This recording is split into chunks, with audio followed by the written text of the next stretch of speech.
Hello, gardeners, and welcome to today's marketing session. It's a pleasure to finally be able to speak with you guys. So, today we're going to be talking about market research. We're going to talk about customer psychology slash customer avatars. We're going to talk about how to crush the competition. We're going to talk about developing a USP, that is a unique selling proposition. We're going to talk about funneling. We're going to talk about developing lead magnets, squeeze pages, and we're going to talk about copywriting.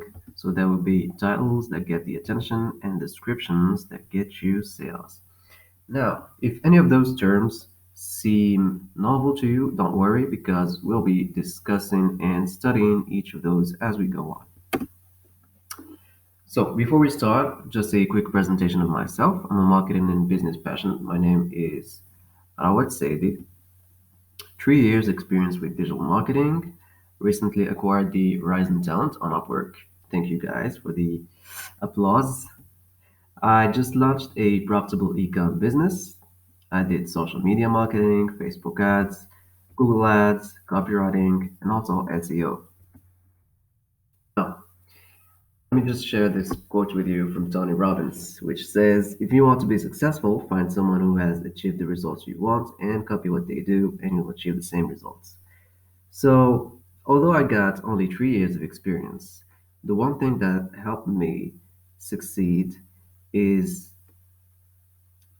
obviously looking at the most successful people and copying them. So today we're going to be focusing on one of the most marketers that I respect, or sorry, one of the marketers that I respect the most, who's called Sabri Sylvie. So Sabri Sylvie is the founder and head growth at King Kong.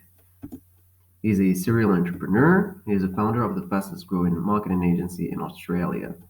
He's got 17 years experience in sales and marketing, and he's sold over $1.33 billion in gross revenue for his clients.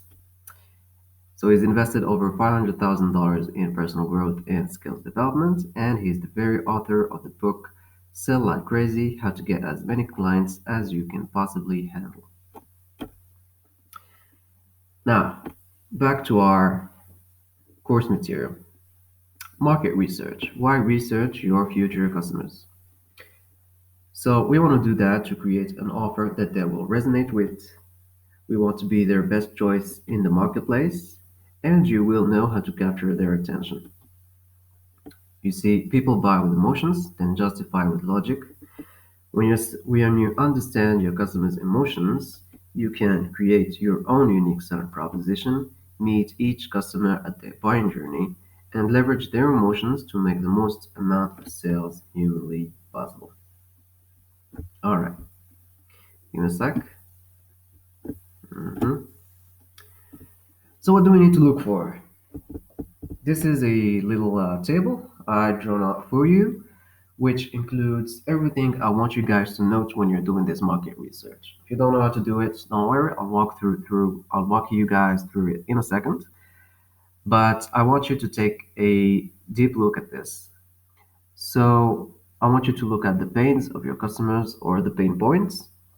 Then I want you to look at their goals, their desires, their fears, their questions, and the language they use when talking about your product. Now, if you're having a hard time differentiating between some of these emotions, for instance, between goals and desires, and fears and pains, let's just say that pains are what customers have when they don't have your product, right? The goals are what your customers desire to have when acquiring your product. Now, the desires are kind of the after results when achieving those goals.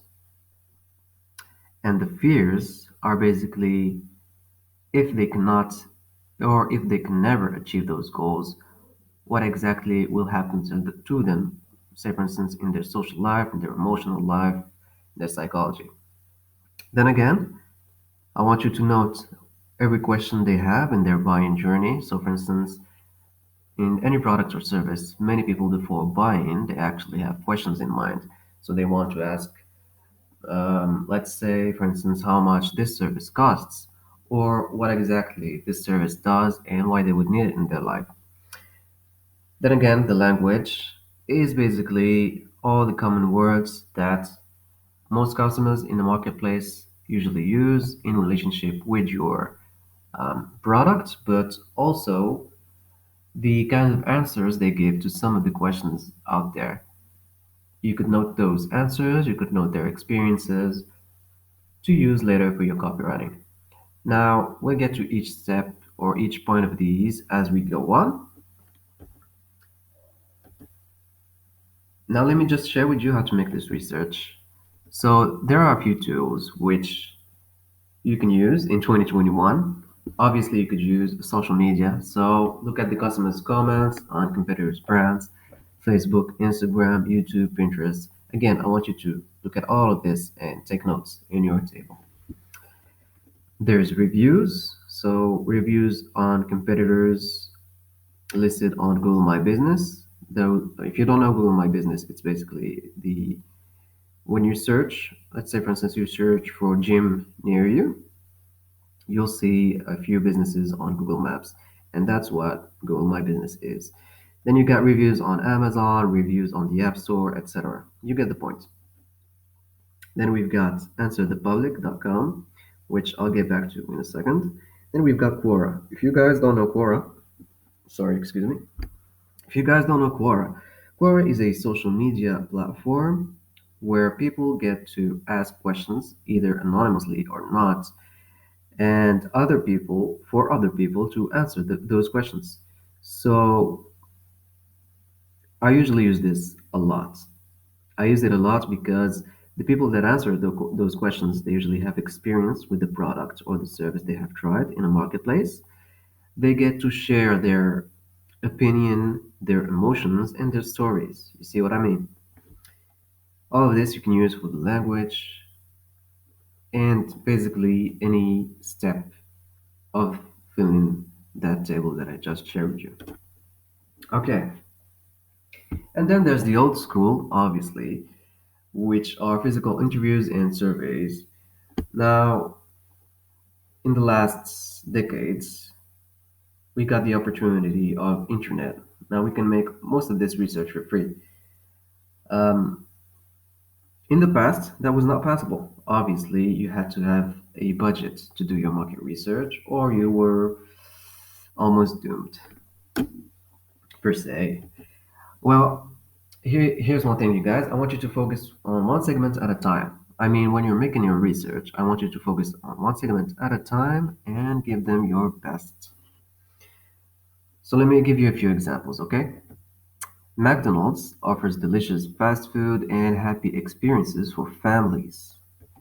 And Apple delivers the best user experience for the creative brains in our world. Those would be designers, architects, etc. Now, let's go back to a example that I want to use with you guys, which is a gym. Yeah, so let's say you have a gym. A good target segment would be overweight people who want to lose weight. Okay?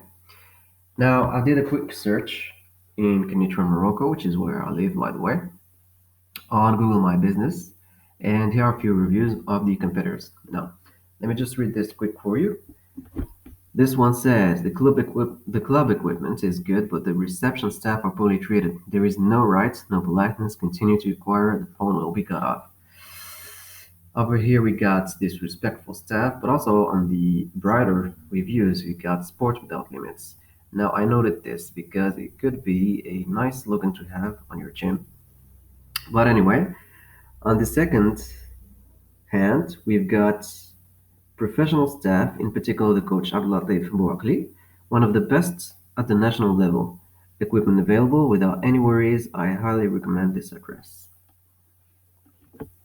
So there are a few things you could deduct from here, which we're going to get back to later. Now I'm just going to go through Answer the Public. So if you guys don't know Answer the Public, it's basically a platform which allows you to type in a keyword. And if you guys don't know keyword, by the way, let's say you type something on Google. For instance, you type in lose weight.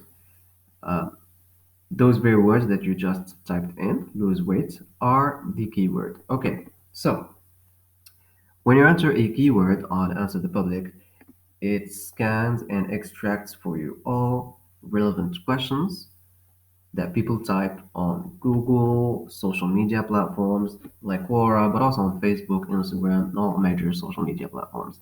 Now, this you could use for your research and to know exactly what kind of questions people have in their buyer journey and how you can use that to your advantage. Let me just get back. Let's see a few questions here. What are lose weight or lost weight pills? We got our laxatives lose weight, which is a funny question. We got which exercise helps you lose weight fast, which food helps you lose weight. We got which vegetables help you lose weight. We've got how to lose weight at home, how to lose weight without exercise, how to lose weight in a month. We got how to lose weight in the face, which is another interesting question. Now, this could be, by the way, an interesting niche to target losing weight in the face, though I don't know how to exactly do that. I'm pretty sure some people would want to. Obviously, there are people who are interested in this. Okay, next. On Quora, here are some questions and answers. So, a list of questions for the keyword lose weight. We got what are the best ways to lose weight? How do I lose weight without exercise? So, pretty fast, you could see there's a lot of people who want to lose weight without exercise. Obviously, this is not our target segment, but it's something to keep in mind. How can I lose weight quickly? Which is obviously, sorry, a important question in the marketplace. Then we've got results for overweight. You can see all these questions here. Then here is an answer I've drawn out for you as an example of the question, what does it feel to like to be fat? Well, quite a few depressing words can sum that up. In short, it's embarrassing, humiliating, lonely at times, and painful. Now, obviously, we're not body shaming anyone, but this is just a subjective opinion of a person who's been fat most of their lives. Okay, next. Here's the table. I want you to fill it up really religiously. We will use it in every step of our marketing. Let's keep that in mind. And I want you to go back to it every once in a while, perhaps periodically, let's say every quarter, every 3 months, or maybe every 6 months, or maybe just once a year. And I want you to fill it up again. Why? Well, because the market is always changing. There's what's called ad fatigue or offer fatigue. So when competitors see that an offer is really succeeding or that you've met success with an offer, competitors will probably try to do the same thing as you. But also, when your offer is meeting indeed success, people hear about it. So it's important to always be one step ahead and not be boring. And if you have the same offer for like 5 years, um, it may not be easy to sell it. So, for instance, the iPhone at Apple, they're rolling out a new iPhone every year. At McDonald's, they're changing their menus every once in a while. You see what I mean? So they're testing the market. Even customers, their emotions and preferences, they change over the years and over the months. So it's important to keep that in mind and go back to this table every once in a while. Okay, guys, now let's talk about crushing the competition. I hope that the customer research phase made sense for you. All you have to do, by the way, this is really important. I want you guys to do this in practice as soon as you finish this course so as you can absorb all this information because trust me, it's going to be a few. Okay, now let's get back to crushing the competition. Developing your own USP, unique selling proposition. So your goal or our goal is to be the best possible choice in the marketplace for your target customers. This is how you will sell to them, obviously. So using market research, competitors and customers, see how you can offer the best product, service, quality, content, and or advice. Okay? So back to our gym example. Now, I've read this review for you. Professional staff, in particular this coach, one of the best on the national level, right? So, what we could conclude or deduct from this is the following. You could look for some certified coaches or renowned coaches that would add to your gym's value. This question, what do fit people think about overweight people at the gym? And we've got, what does it feel like to be fat, just overall? Okay? Now, here's the gym's unique selling proposition for overweight people who want to lose weight. You could offer quality material because, as we've seen, many people were talking about the quality material in reviews. You could offer super friendly staff, better staff than the competition. You could train them on that, how to be smiling, how to keep a positive mindset, and a super open nature kind of states. Okay, so you could offer a full diet and exercise program to lose weight fast and healthy. So the last thing you want is to offer a program that makes people or that helps people lose fat, but in an unhealthy way. Now that could run you into some lawsuits, many dangers, and obviously you want the best for your customers, so you don't want to hurt them by the end.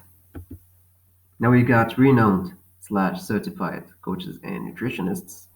You could also offer only open to overweight people. So this would obviously bring in a sense of exclusivity and belonging for your customers. They would feel more confident. You'll be creating a community of like-minded people and customers with the same goals. So, why did I say this last one? Obviously, um, we've seen that fat people are usually afraid of going to the gym just for the fact of being judged or having these judging looks from other people who are actually fit or at least not as overweight as they are. No, the end goal is to make your customers feel happy about doing business with you. Some of the pains that overweight people have is low confidence, hence a weak social circle. So one of the things you could offer to take this up, obviously another notch, is organizing weekly events or perhaps a special space for customers to just meet each other so they could become friends with new people, uh, enlarge their social circle so they would feel much, much happier doing business with you and going to your gym. Or you could organize special hours, either for overweight people and other hours for skinny people. This way, no one feels like they're being left out of the group. You can offer your service to many different segments. Just make sure you are giving the best to each segment at a time. This way you can grow a large, solid brand as the time goes on. Now, to make the buzz in your advertising, let's take this unique selling proposition another notch. Now I want to talk to you guys about the Godfather Offer. This is by Sabri Sobi. Quote unquote, make them an offer they can't refuse. So, let's help customers lose weight at the fastest way possible. Now, doing a quick search on Google, you'll see that the fastest healthy way to lose weight, um, or sorry, the fastest amount of pounds you could lose weight in a healthy way is 1 to 2 pounds per week, or 4 to 8 pounds of weight loss per month. Now, that could be a healthy goal. Now, this is from the Center for Disease and Control Prevention, CDC, in the US. So, I want you to take that into consideration for your next Godfather offer. Now, the first offer would be something like this: lose 24 pounds in 90 days. Now, you see how I did 90 days instead of 3 months? Because 90 days feels much shorter because it's days, not just months. 24 pounds, it's in numbers. It's obviously the Largest amount of pounds you could lose fast and healthy. Now, a critical element of this Godfather offer is a guarantee. So this is a first offer. We're still going to develop it, okay? When you think about it, if you can't even guarantee the desired outcome for your customers, then what makes you worth their hard-earned money? Obviously nothing. So the God offer would be something like this: lose 24 pounds in 90 days or we pay for your subscriptions. Now, obviously, you want to stay profitable. So always include, or you can include, offer is subject to conditions. Conditions of this offer may be you pay for the next 1 to 3 months. You could test your offer. You could do some surveys just to see what kind of offer suits best your customers or would your customers would feel the most comfortable with. Customers must adhere precisely to their diets. You got customers must not miss out on any workout session. Now you see what suits your finances and discuss with your lawyer if you're needed, if that's needed. Sorry. Now remember, your goal is to help customers achieve goals while being profitable, right? And obviously, you want to keep the customers always happy. So just keep that in mind and see what kind of offer suits you best. Never compete on price, guys. Compete on the quality and services that you offer. So when you offer the best service slash product out there, which obviously an offer like this, you don't see many gyms doing it, right? When you do this, you indirectly give yourself the right to be more expensive. That's because you're helping people achieve goals and dreams. We want to be the premium choice. This is where you make the real money. Okay, next, let's talk about funneling. Meeting every customer in the buyer journey. Now, if this is new for you, the buyer journey is every step your ideal customer takes before deciding to make a purchase. Now, before buying, we first feel a need or lacking feeling that needs to be satisfied. First, customers make a research. In today's digital world, this is usually done via Google. Next, they evaluate possible options. In our example, customers may evaluate different gyms, different nutritionists, or even working out at home. Then they prefer some options better than others, and finally, they make the purchase.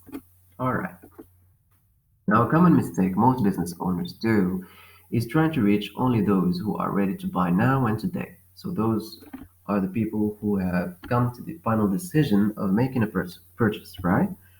Now, these customers usually represent 2 to 10% of the actual market size. So there are people making research, there are people evaluating between options before they make a purchase. Now, when targeting these instant buyers, it usually generates instant profits, right? Business owners are losing the majority of their actual market size. The instant buyers' market share is usually very competitive. More competition means more expensive ads and less profit margins. Now keep that in mind. So when you focus on adding value to people's lives, first, before they even buy, for instance, you provide them information on the actual costs of the gym and the differences between working out at a gym and at home, or just offering lead magnets, which we'll talk about in a second.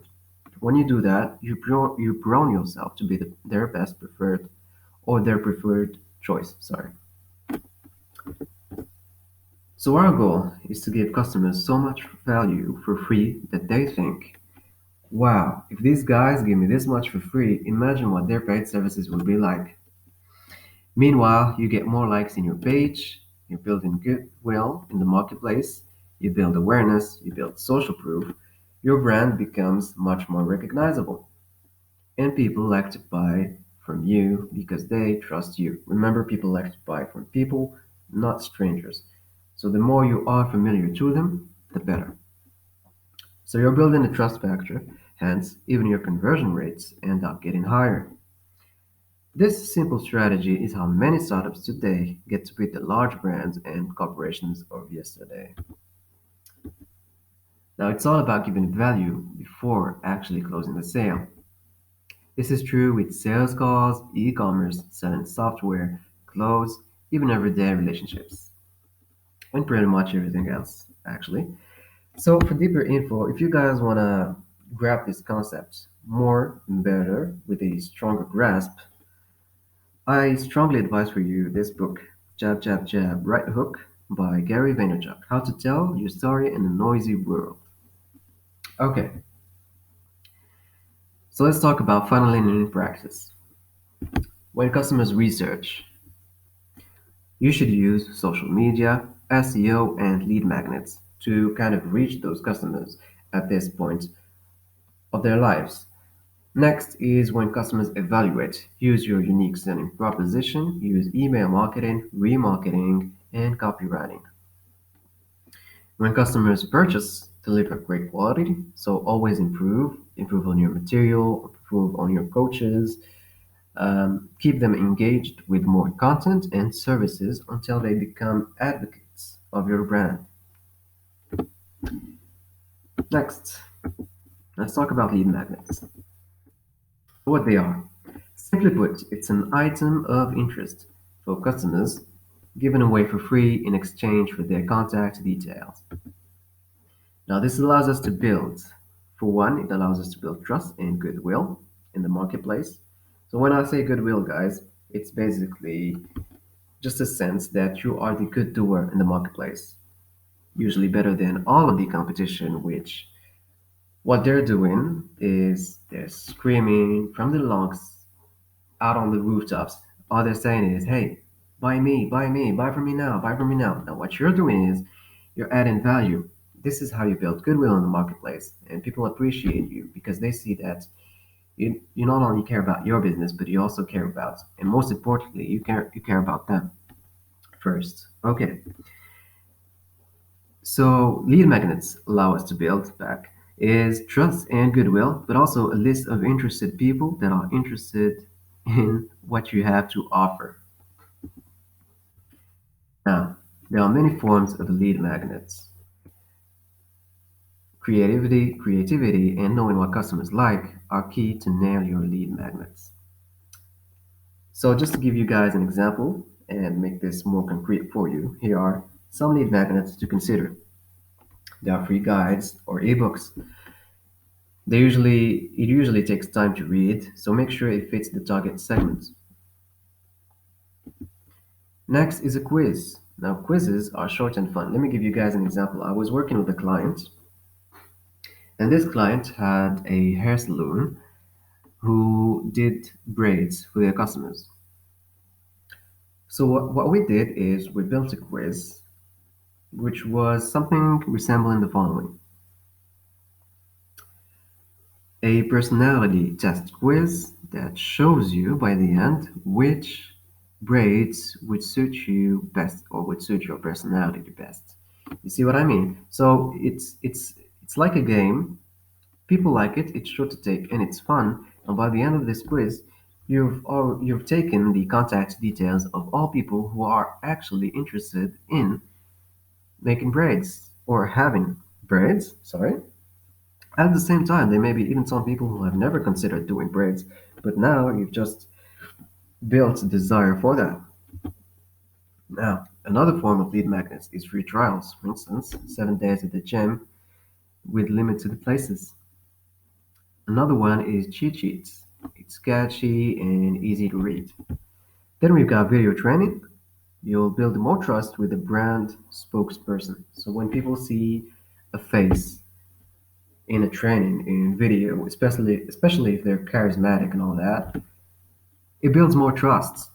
It builds more trust. They like your brand more, and it feels more real, more personal, which again builds trust, and trust builds conversions. Okay, then we've got free reports slash assessments. This is an example of another lead magnet I created for another client who's had a content writing agency this time. So what we did is we had target segments. So Some segments were realtors, while others were medical practitioners. So what we did is we offered a free digital presence reports on them. So a free reports on their digital presence. So we look at their social media, their blogs, if they have them, their websites, and we basically note what they're doing right, what they're doing wrong, what they could do to improve. Now, in this process, obviously, we're gathering lists of people who are interested in improving their social presence, which again could be great clients for the agency. Cool. Now, let's talk about squeeze pages. If you guys don't know, by the way, if you guys don't know squeeze pages are just the landing page where you direct interested people to your lead magnet. So that's the first landing page your interested people see when they click on, let's say, for instance, they clicked on an advertisement for your lead magnet. The page they land on, that's your squeeze page. Okay, so you've put effort into your lead magnet. You've tested it out. You know it's what your ideal customers would desire best. Now you want to make sure people actually bite into the bait. Now, what I mean by this is that people won't just land in your page and then get out and then bounce away. You don't want to do that. You want to convert as much as possible upfront and in the end. Okay? Also, you want to optimize this process so you can convert the most amount of customers out of this. Now, we'll get back to this in a second to give you more of a concrete look. Let's talk about the bite. I want you guys to design your advertising. Okay? I want you to brand the lead magnet. I want you to give it a name and a visual look. I want you to use attention season titles. I want you to talk in benefits. And I want you to talk in bullet points. I want you to use social proof, testimonials, case studies, reviews, certifications, etc. And I want you guys to hire a designer. Now, this is really important, guys. I know that you, as a business, obviously, you always want to see how you can basically cut the costs, right? But this is really important. Hiring a designer allows you to put more value on your designed lead magnet and on your landing pages. You put in more value on that, obviously combined with copywriting and all the other bullet points. Now you combine all of these together, you'll be putting more value on your lead magnets, you'll be converting more people, and out of those people will be converted many more people into customers. Okay, so here's an example of the bites. This is by King Kong, by the way. This was a display ad. I was visiting a website and I saw this and I thought, hey, why don't I take a screenshot to show you guys an example of what exactly this process looks like. So, a critical SEO trends you must know. Get more sales. You see that? That's the benefits. Now, this title is good. We'll talk about this more when we talk about titles and copywriting. Obviously, here there's an obvious CTA, which is download now. Now, you click on this and you're directed to this page. As you see, this and that are designed. Obviously, it looks by a designer. Now, they're using attention season titles. Insider SEO, trade secrets. You see that? Trade secrets that open the floodgates for free Google traffic. Again, here you see the benefits. Here are some bullet points. This is a personalized sales letter. Dear savvy business builder, you see, because obviously you're seeing that and you're interested in SEO hacks, then obviously you are savvy and you're a business builder. Okay, so there are bullet points, as I was saying. As you'll see, there's social proof, brand experience here. Over here are the main news outlets, which they've been mentioned on Forbes, Entrepreneur, Inc., etc. Again, some more social proof here. We've got a clear call to action here. Then we've got some more social proof here. Who is King Kong to make such promises? Now they're arguing on why they would be their best choice. So let's talk about the optimization. Now, this is really important, and it's about catching instant buyers. So, as you'll have seen in the previous funnel that I showed you guys, you can present lead magnets for people who make research and not necessarily for people who want to buy now. But in many cases, you can't differentiate between these two segments. So some people are making research, or some people are just scrolling through social media. They've already come to the decision that they want to buy a at least that product or a similar product in that niche. They have this decision in mind, they just haven't bought yet, right? But if they see your lead magnet, obviously they would be interested. So just to kind of re-explain this, in every market, there are three types of customers: those who want to buy now, those who are making research before they buy, and those who have a problem your product or service can solve but aren't aware of it just yet. Usually, those are people you can reach via social media, either organically or with advertising. Depends on your budget and your goals. Now,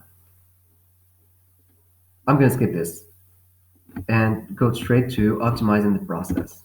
What I want you guys to do is to offer those who are ready to buy the chance to. Once they take the lead magnet, simply redirect them to your service or product. I want you guys to present them. So let me go back to an example, which was the example of braids, right? The hair salon that offered braids. Once they took the quiz and the quiz was finished, they were redirected to a page which showed them which braid would fit them best, right? And down the page, this is where we present them and storytell them about the business. So we were saying that this business is newly relocated, and here's what we're doing. We've talked in benefits, bullet points, a little social proof, the kind of braids that we did for previous clients, some pictures. We're basically building desire, and we're given the chance for instant buyers to buy now. And for the other buyers who maybe would buy later, by this stage, they know about our business. Does that make sense? Okay, cool. Now, you want to story tell them about your service or product and why it exists for them. You want to present them the Godfather offer. You want to talk about your unique selling propositions and what makes your brand the most relevant to your target segment. If they don't buy right away, it's okay. You can always convert them later. But some of them are instant buyers, and that's instant money down your pipeline. Now, why am I talking about this and why am I insisting on this stage? Is because many, actually a majority of businesses who use lead magnets, they don't even do this step. They use lead magnets, they collect lists of interested people, but they don't redirect people who may be instant buyers to their sales page. I hope that makes sense for you guys. So keep that in mind. It's an interesting hack actually, and on average, it usually triples conversion rates on the whole process. They usually end up between doubling and tripling conversion rates. Okay, so let's talk about the optimization, catching instant buyers. So as of the page that I showed you previously, here was where I had to enter my name and my email. Now, once I did that, I was redirected to this sales page. Here's the new way to get as many customers, clients, and sales as you can handle. This is a marketing agency, remember? Dear Business Builder, congratulations. You've just done something that puts you miles ahead of your competitors. Again, we're making the customers feel like they're being appreciated, like they're doing something right, and that we will help them kind of get to their we will help them get their final goals. Okay, now King Kong has many Godfather offers. One of those is this one: claim your free 30-minute strategy session. Now, this is usually now what they do in this strategy session is the following: First, they try to understand your business and see exactly how they can help you and try to give you a full summary of what you could do to improve your business in just 30 minutes, usually much less. All they need is to understand your business and apply their methods, which some of which I'm actually using with you right now. So at the same time, what they're doing is they're pre-qualifying you and trying to see whether or not you could be a best fit to work with them or to be their client. So once that is done, and if they see that you could be a great client for them, you have the budget, you don't have the time, you want to focus more on dealing with your own customers rather than the marketing, this is where they present you the opportunity to work with them. Okay, cool. Next, let's talk about the optimization. Let's talk about nurturing the leads. Now, what I mean by nurturing leads is the following. Once you've got your leads' emails and contact details, what you want is to actually just give them so much value for free that you become the obvious choice in a marketplace. So how do you do that? First, I want you to define the customer journey on their way to achieve their goals. So, for instance, they have a few questions to answer first before they could go working towards that goal. Now, I want you to divide that customer journey into multiple actionable steps, right? And I want you to help them get closer to those goals by guiding them through each step, except one or two vital steps that your brand or business will handle in exchange for money, obviously. Now, for example, the gym's example, you could offer the gym's equipment and the community of like-minded people. This is something that people can't replace. They can't have equipment at home, and they can't have a community of like-minded and like-shaped people. Okay, cool. There are many ways to nurture your leads. There's email marketing. It's virtually free and automated. There's one-on-one limited coaching. Give them a taste of your service. You could use social media, so that's Facebook Messenger bots, Facebook groups, or even just content on social media. You could answer FAQs, frequently asked questions.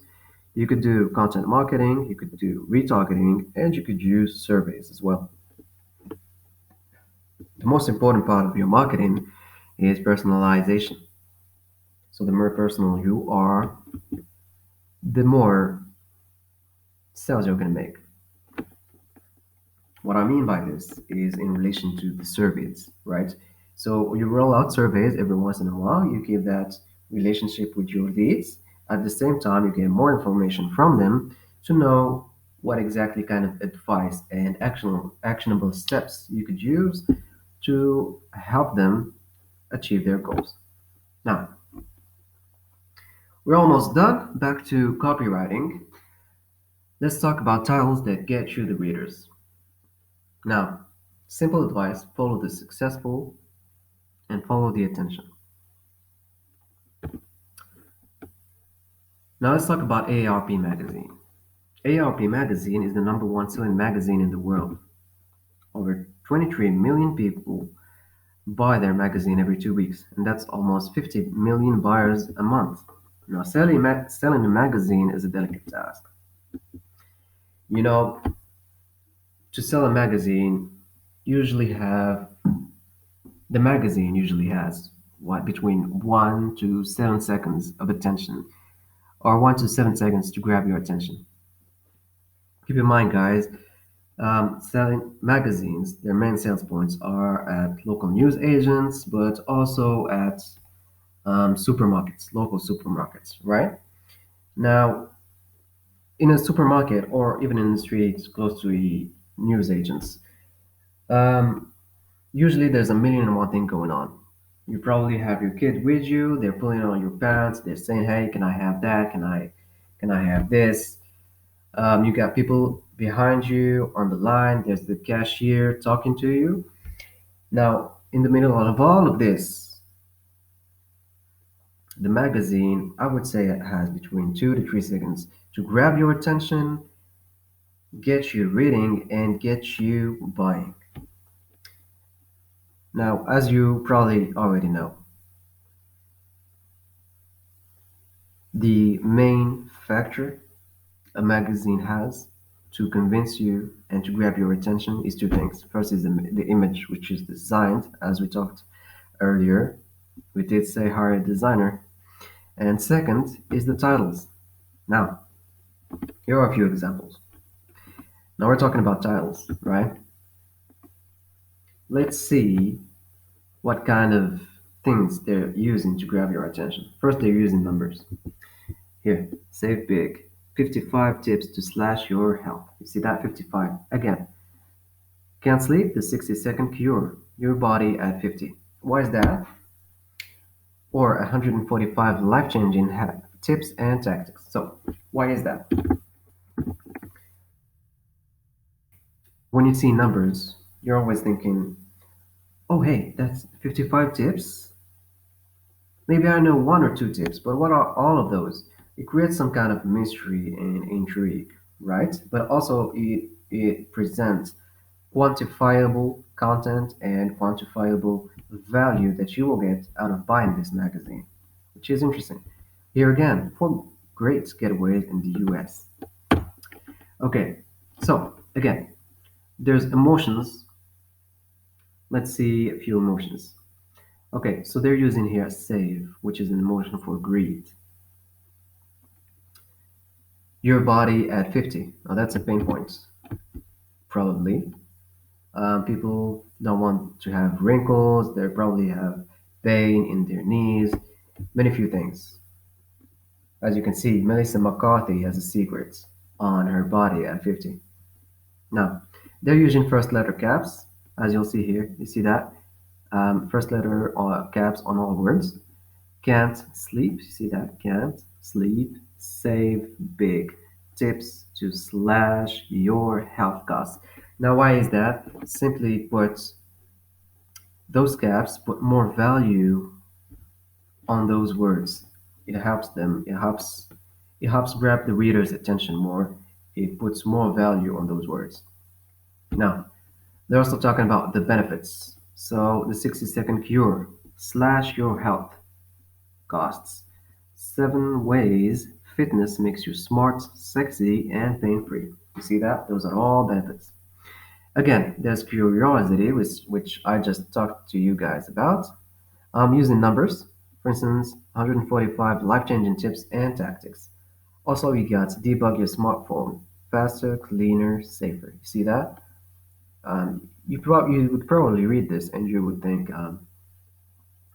hey, I've never debugged my phone actually. Is my smartphone actually suffering from bugs, for instance?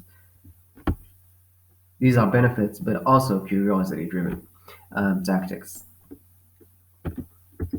So, just to keep in mind, guys, this is the number one selling magazine, and their copywriters, they're getting paid pretty, very, very well just to come up with these titles. Now, over the last decades, we developed a subconscious resistance against advertising.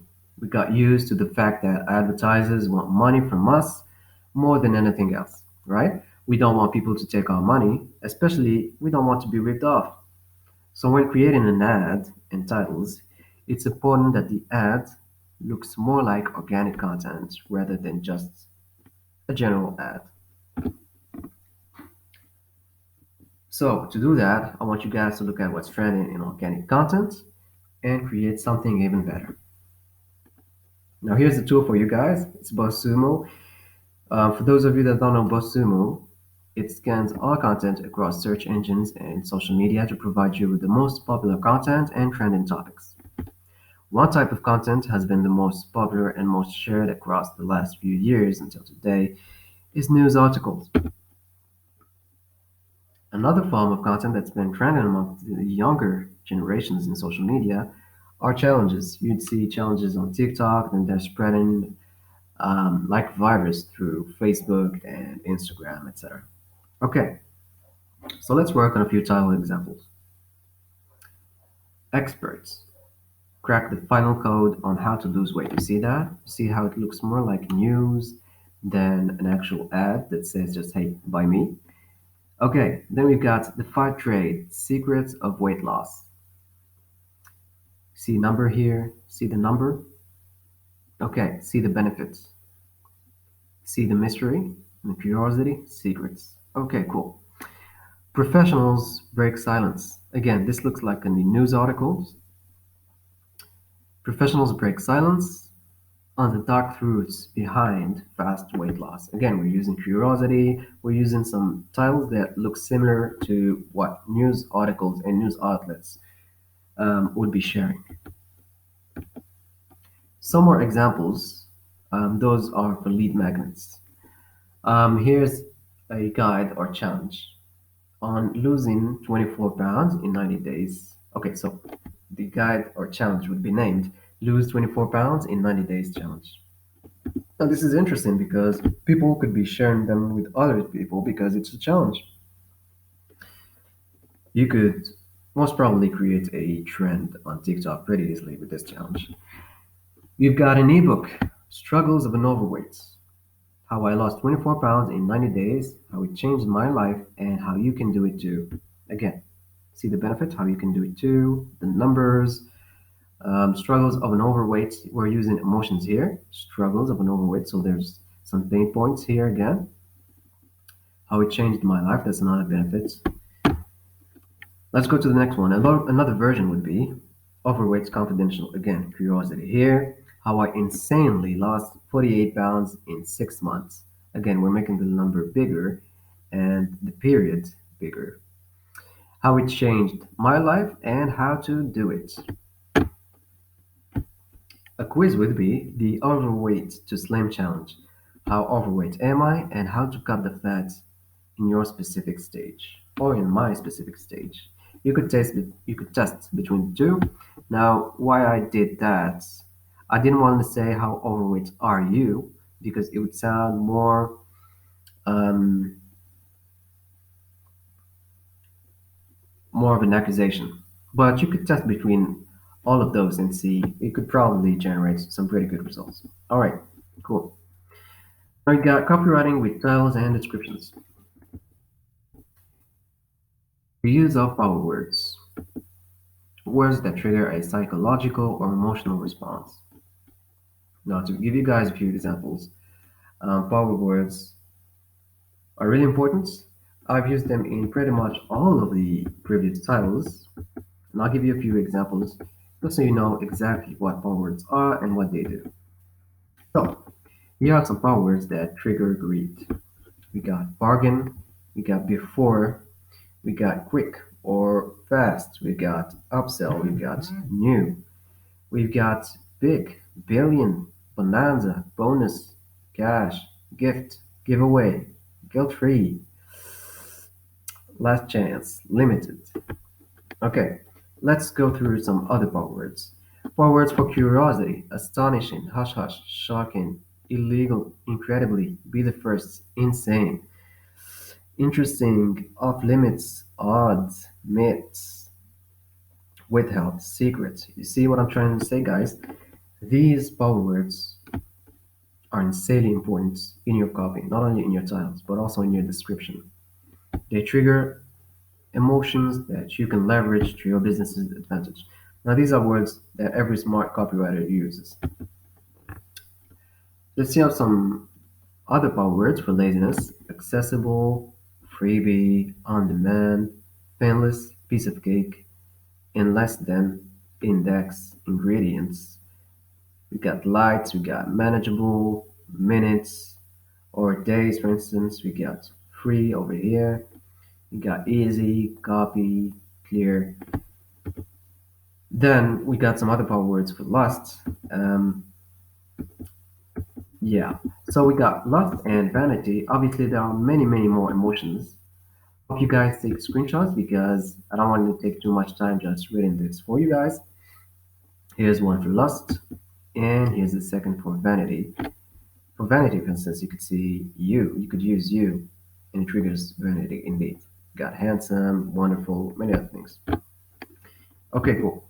Shout out to Opt-in Monster for the power words given. You could visit them actually. There's a list of more than 700 power words that you could use for your business's advantage. Now, another tool to use is Word Hippo. Now, Word Hippo is a tool that provides you with synonyms, antonyms, definitions, rhymes, sentences, and more. I want you to use this so you could come up with your own kind of power words that are not usually used in your marketplace. Now, the less you'll look like your competitors, the better off you'll be. Now, let's talk about some copywriting for descriptions. How to charm readers, sorry, into leads and leads into customers. First, I want you to relate to your readers. I want you guys to use that table, those emotions, those questions, and that language to kind of relate to your customers and narrate them or storytell them on things that they would relate with. Okay? I want you guys to show them the benefits of working with you. I want you to look at the You&Me factor, which we'll get through in a bit. I want you to be clear and easy to read, and I want you to use cliffhangers. Now, relating to your readers, I want you guys to speak to their emotions, answer the most pressing questions, use their language, and offer them the things they've been looking for but nobody's offering. So that would be your unique selling proposition. When relating to your readers, use this table religiously, which is just what I shared with you. The best way to sell to someone is not by telling them you're the best. You would come off as arrogant. So instead, I want you guys to help them go through the process to make them think and conclude that you're the best. Now, don't tell them you're the best gym in town. Tell them what you're offering them. Tell them the benefits. Tell them the outcome. Tell them the Godfather offer. See what I mean? Okay. Now, humans, by definition, are self centered and benefit oriented. Okay? Nobody cares about your business. What they really care about is the types of results that you can bring them, how you can benefit them. This is how human transactions take place. And that's okay. They pay you money, you give them the results. Okay? Now, obviously, you if you're the one to take the first step and care about them, which obviously that's what you're doing by offering the unique selling proposition, as time goes by, you'll see people more and more caring about your business and becoming advocates of your business. But nobody cares about your business at first. I want you to keep that in mind also in your copy. Okay?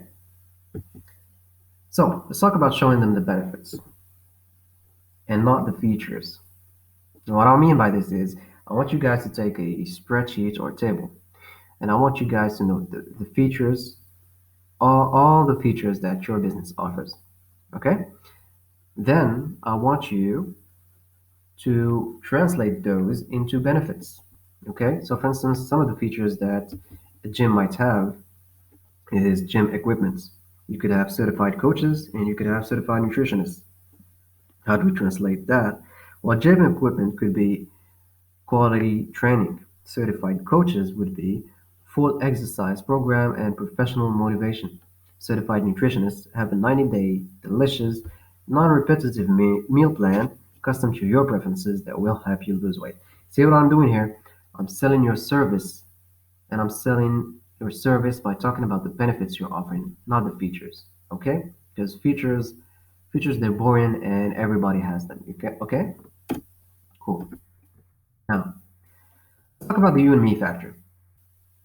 And this has a relationship with what I just said earlier about people not actually caring about your business. I want you guys to look at how many times you have talked about your business versus how many times you've talked about your customers, okay? Or your prospects or your readers. For this, I want you to count how many times you've used you in your copy versus how many times you've used we. Okay, so that could be you, by the way. It could be you, your, you are, things like that.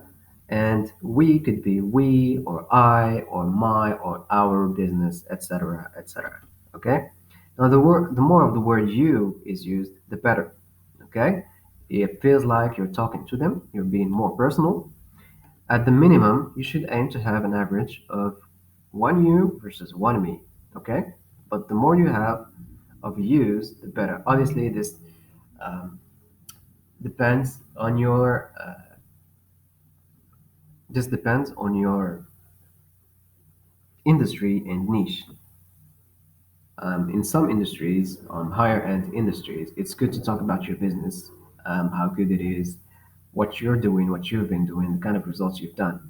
But also, you always want to talk about your prospects and your readers to make them feel like you care about them. Now, I want you guys to be clear and easy to read. Okay? You want to have scannable titles and subtitles. Now, what I mean by scannable titles and subtitles is usually, and the majority of readers, I would say 90% of readers, sorry, excuse me. Now, majority of readers, usually when they enter your page, or your landing page, or your blog, for instance, first they scan through your content. They don't want to read it all, especially if it's a long page, right? What they do is they go down, they scroll down your content because it's a kind of a habit that we've got and mastered in this new age, is scrolling down through your phone. So what you want to have is titles and subtitles that describe or that would tell their own story and kind of present the next paragraphs. Titles that would keep them engaged and interested. Okay, so some titles, for instance, or some subtitles could be for social proof, others could be for benefits, others could be for using emotions such as pains, um, pain points, desires, goals, etc., etc. Okay, I want you guys to use easy language. Again, this depends on your industry, but in most industries, you must have a really easy language level. For instance, a gym, you're talking to many people. Those people could be people that haven't even graduated of school yet, and other people who could be CEOs. So the easier language you have, though, the better you are kind of addressing all parts of your target segment. Okay? Now, next, I want you guys to use short paragraphs, 200 words per paragraph at best. This again is to improve your ease of reading. Nobody wants to read through long paragraphs. It just feels like too much work. Then you've got conversions. So have clear call to action processes. So if you want people to register for your lead magnets, have clear call to actions.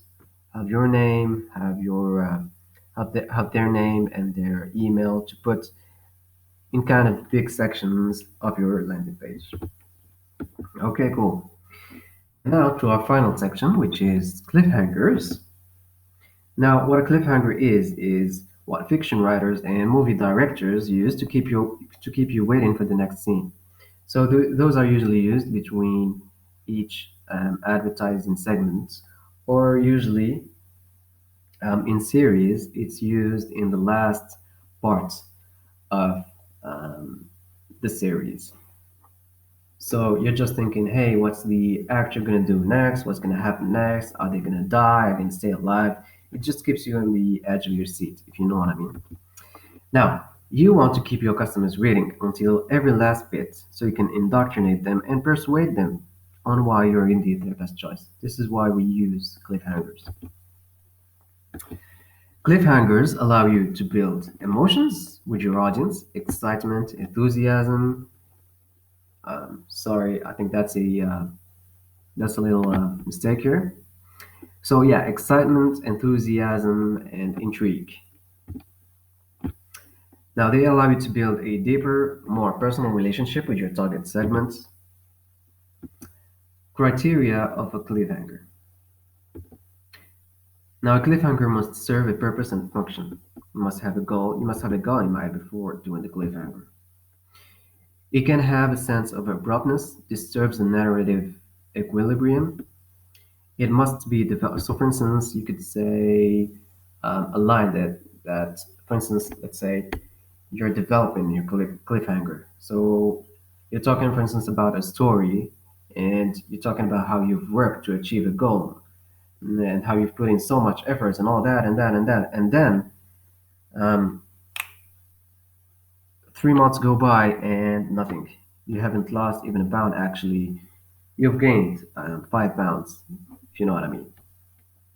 Now that's now that's kind of the that's what kind of gives you the feeling of the punch of the gut, and it keeps readers waiting for what's going to happen next. So a cliffhanger must be developed and not rushed, just as I previously mentioned. It must be at the end of your story, usually, and it's an unanswered question, a question worth knowing the answer to. Okay? Now let's look at some example functions of a cliffhanger. We got we got the function to get people to follow you on social media, get people to read your next blog, get people tuned in for your next product or service launch, and get the leads you nurture to open and read your emails. So, a use example of a cliffhanger would be the following. So, by the end of an email, when you nurtured the leads and added value in their buying journey. If you like this hack, then you'll love what I've got coming next for you. Stay tuned. Friendly Rawad Saidy. So, this is the end. This was Rawad Saidy in collaboration with Garden Premier. Let me know, guys, if you like this content. I'd appreciate your feedback. And if there's anything else, any other questions you have in mind, or if you'd like us to work with you, just you'll find me actually on Upwork if you're interested in that. But overall, glad to work with you guys. And here's another cliffhanger. If you like this content, then you would love the next course I've got coming for you.